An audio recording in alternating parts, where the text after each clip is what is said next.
This is Radar from the Radar Tape Blog, coming to another edition of MLB Observations of the 2022 offseason going into this year's 2023 season, Hotstove edition, Week 11. Ian Happ, Pete Alonso, Vladimir Guerrero Jr., and Shane Bieber, the latest players to avoid arbitration. Austin Wynns has accepted his outright assignment. Ty Tice is going to Atlanta minor league deal. Sterling Sharp, Red Sox minor league deal. A's DFA Tyler Sear. Luis De La Cruz, the Mets picked up on him. And Mike Tauchman signed a minor deal with the Cubs. The Cubs have Ian Happ in left field, and they got Cody Bell, Jaron Fenner, and Seiya Suzuki in right field. So I don't know how many at-bats Mike Tauchman's going to get this year with the Cubs unless there's an injury. Luis Perdomo, he's going over to Japan. So good luck over there. Frankie Montas is going to miss the first month of the season.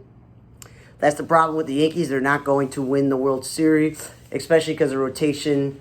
All of them have concerns, including this guy who's never been healthy, and he got busted for PEDs. So that's good thing they signed Rodon, even though he's not been the most healthy guy. Angels outrighted Austin Warren. Taylor Jones signed a minor deal with the Angels. Lewis Brinson going to Japan. Good luck there. Trey Wingetter going to Detroit on a minor league deal. And Yoshi Tsutsugo is also going to Texas on a minor league deal. The corner infielder, outfielder, is a good offensive player, but of course, a man without a position when he's really first base and DH. Texas are pretty solved over there, so he'd only make the team if they need a pinch hitter. Austin Brewer's got a minor league deal with the A's. And the Padres signed Angel Santos and Domingo Tapia to a minor league deal. White Sox signed Kenyon Middleton. At least I could say the White Sox signed a veteran relief pitcher in the wake of Liam Hendricks news, but that dude hasn't been good in a while. And again, minor league deal. Don't think that much about it. Orioles outright Lewin Diaz. His trip through the major leagues being on rosters continue, except for this time it officially ends because they outrighted him, and he can refuse the assignment or just stay in AAA. Nationals outrighted Andres Machado. Connor Siebel got traded to the Rockies. The Red Sox traded him. J.B. Balkus got picked up by the Mariners after the D-backs DFA'd him, and Alberto Rodriguez got DFA'd instead. And the Red Sox signed Jorge Alfaro to a minor league deal. I'm a huge fan of Reese McGuire and Kevin Pilecki being a former Met and McGuire being a former White Sox player. But the Red Sox don't have a catcher that's really an everyday catcher. Jorge Alfaro was a one-time prospect with the Phillies and the starting catcher in Miami and played in San Diego recently. So if he can rebound from what he used to be, maybe the Red Sox get to steal a catcher, and so that will help them out there. Alex Young and Richie Martin signed man to the Reds. Richie Martin's the former Orioles infielder, so he's got major league experience. Cubs acquired Julian Merriweather and then DFA Manuel Rodriguez. That's a veteran Blue Jays reliever. Jays outrighted Junior Fernandez. Twins outrighted Kyle Garlick and Olivier Ortega, while the Tomas Nido signed a 2-year extension to stay with the Mets to buy out arbitration. He's a good quality backup. Heath Hember, the veteran reliever, Ben Heller, and Zach Birdie gone to the Rays. I can picture all three of them suiting up for the Rays this year the way they go through pitchers, as they're all about pitching depth. Jacob Barnes signed a deal with Texas.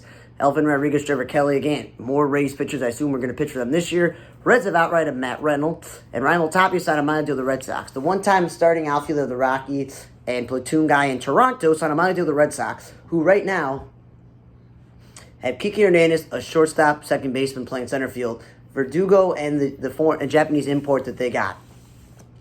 So because of that, they were like, well, Tapia has been a good enough player, and he has experience playing center field and leading off.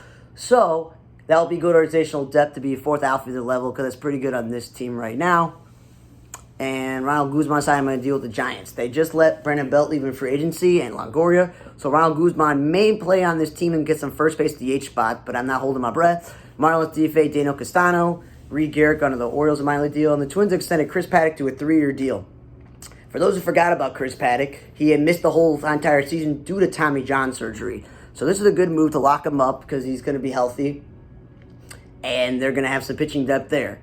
Ryan Sandberg is the latest Cubs player now to get a statue. When I think of the Cubs' greatest players, Ernie Banks, Billy Williams, Fergie Jenkins, and Ron Santo. Well, the fifth guy I think is Ryan Sandberg, so that makes the most sense. Trey Mancini, being a Cubs, signed a 2-year deal with them. After them getting Hosmer the previous week, they now get Trey Mancini. So the two of them are going to combine a first base DH. Those are two veterans. That's a good move for the Cubs to completely overhaul what their first base DH situation was. Cubs should not play Trey Mancini in the outfield. I think this is hopefully the move to the team that won't do that. Pablo Guerrero, the son of Vladimir Guerrero Sr. and the brother of Jr., has signed signed an international deal with the Rangers because there was all these international signings. And the White Sox have signed Juan Uribe Jr. as well. So if either one of these are as good as their father, that's pretty good. Matt Bushman, who works for the Blue Jays, a former major leaguer, is leaving the staff. Jack Morris is out as a Tigers broadcaster. He's had some controversy, so kind of makes sense here and there that, we've had these issues that they just said it's time to move on. Brian Anderson has signed a deal with the Brewers, who don't really have an everyday third baseman. It's been a while.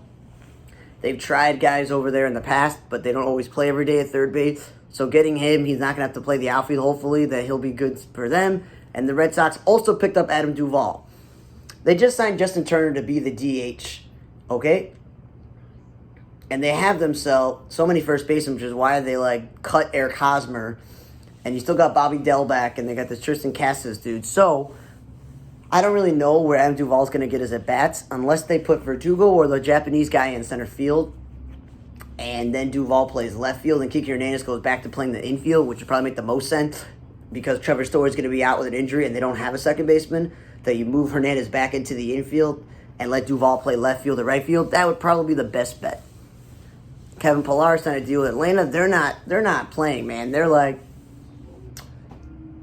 we want to make sure that we're set in the outfield. So getting a Gold Glove caliber center fielder to be a backup outfielder with all the other moves we made, we just want to know we're going to be set and solid. Tommy Pham is trying to deal with the Mets passing a physical. Again, Mark Cannon, not a natural-born outfielder.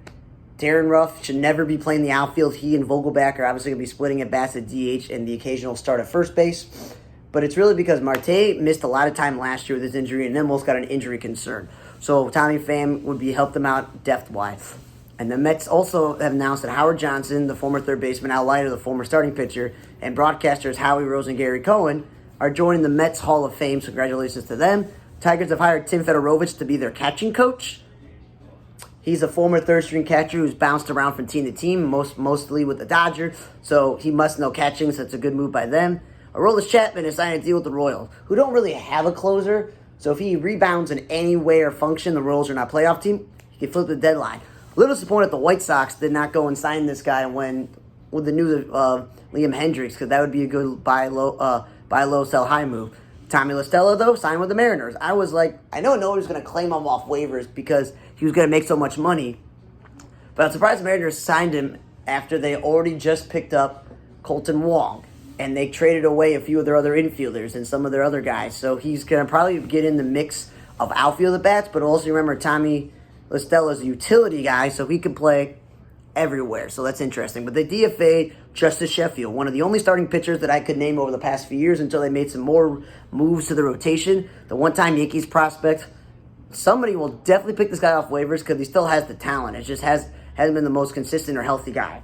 Cubs have outright a Mark Leiter Jr., and Pedro Leon, the Astros' top prospect, announced he's having sports hernia surgery, which is not good for them, but they're pretty solid now. They don't want to need this guy.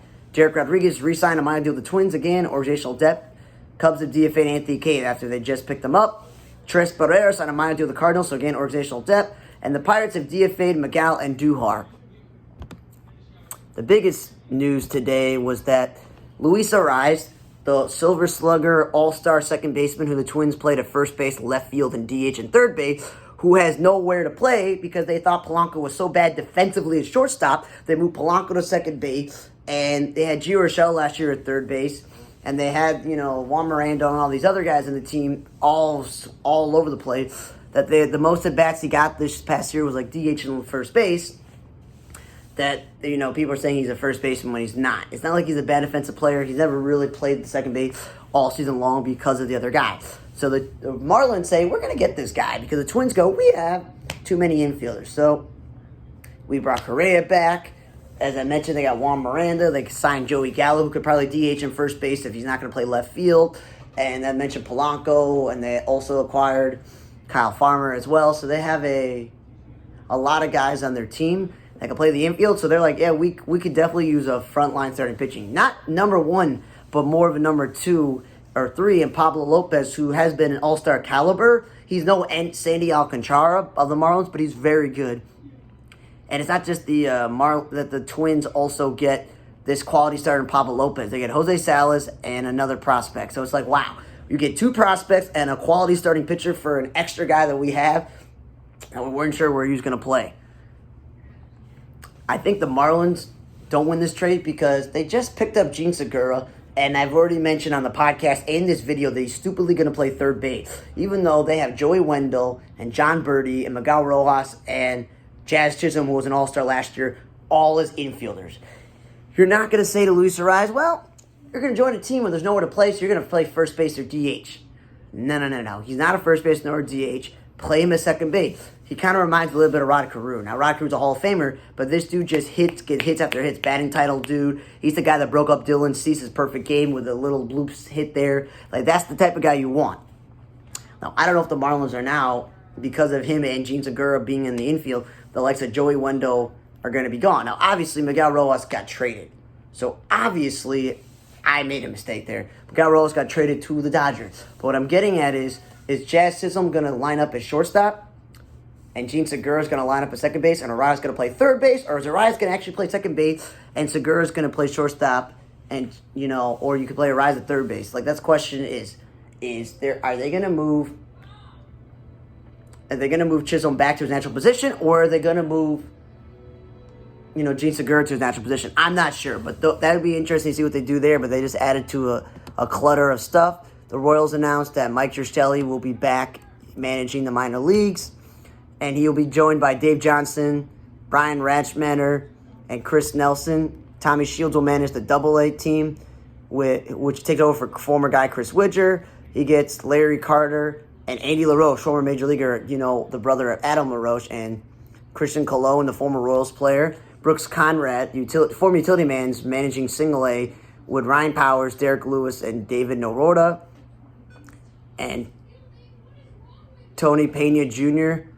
is going to be the manager again in the minor leagues, the former shortstop, and converted pitcher. He's going to be coaching in the low-level league with Matt Schmidt and Ari Adult. And Jesus Azu moves to the Arizona Summer League with his co-pitching coaches of Julio Pimento, Hayes Delgado, Mark Davis, the former major leaguer. Hitting coaches Andre Davis, Ramon Castro, Alejandro Gomez, and Miguel Bernard. Obviously, they also have two Winter League, Summer League teams with Ramon Matias and Sergio De La Luna at the helm. Jose Veras, Chris Marte as well, with Wilson Betterment, the former major leaguer, and Fernando Martinez and Joel Rivera, and Quilvio Veras and O'Neal Joseph as well, with Jesus Assanio. They also announced that Paul Marhart will be pitching advisor, and Nate Adcock will be named assistant director of pitching performance, and Drew Saylor, new director of hitting performance. And former manager of the minor league, Scott Thorman, the former Bracer baseman, will be moving to front office, serving as a minor league field coordinator. And let's get to the unfortunate news in the baseball world. Rest in peace to Ted Savage, born here in Illinois. Had a .233 lifetime average, 34 home runs, and 160 RBI. Played for the Phillies, Pirates, Cardinals, Cubs, Dodgers, Reds, Brewers, and Royals. He passed away at age of 65. Rest in peace to him. Rest in peace to Frank Thomas, the outfielder, who passed away at age of 93. Who played for the Pirates, Reds, Cubs, Braves, Mets, Phillies, Astros, Braves, and Cubs again. Was a three-time All-Star. Had a .260 lifetime batting average, 286 home runs, and 962 RBI. When he played, he was a pretty good player in the mid to late 50s and early 60s. When that headline came over the news, I thought that Frank Thomas of the White Sox passed away. But no, this Frank Thomas, they got to be better at headlines. But yeah, rest in peace to Frank Thomas, the outfielder. And happy trails to David Phelps, the former starting pitcher with the Yankees, Marlins, Mariners, Jays, Cubs, Brewers, Phillies, and Jays, who converted to being a reliever. Finished with a 34 and a 40 win-loss record, 3.80 ERA, and a 606 strikeout. He announced his retirement at the age of 36, and I get it. The dude has bounced back from so many injuries and overcome a lot of stuff, as I mentioned, to be from a starter to a reliever to sometimes even closing games out. The last time he pitched was that this year he had signed a minor league deal with the Blue Jays, and he got to pitch with them at the end of the year, so that's good for him. And happy trails to Travis Shaw, one of my favorite players, who had the nickname of Mayor of Ding Dong City. He retired at age 32, which I didn't get. He's still young enough. Former Red Sox Brewer, Jay Brewer again, and Red Sox last year. .237 lifetime average, 114 home runs, and 360 RBI. At one point, he was what you call a quality first baseman, third baseman. He had 20 home runs in a season, driving 60, 70 runs, and played an okay passable defense at third base and a pretty good defense at first base. I can understand why he doesn't want to keep going through minor league deal, but I still think he was a good enough quality player. But happy trails to Travis Shaw. Thanks again for listening to another edition of MLB Observations. This was the 11th week of Hotstove of the 2022 season going into 2023 season. I'm Radar for the Red Tape Blog. See you guys next time.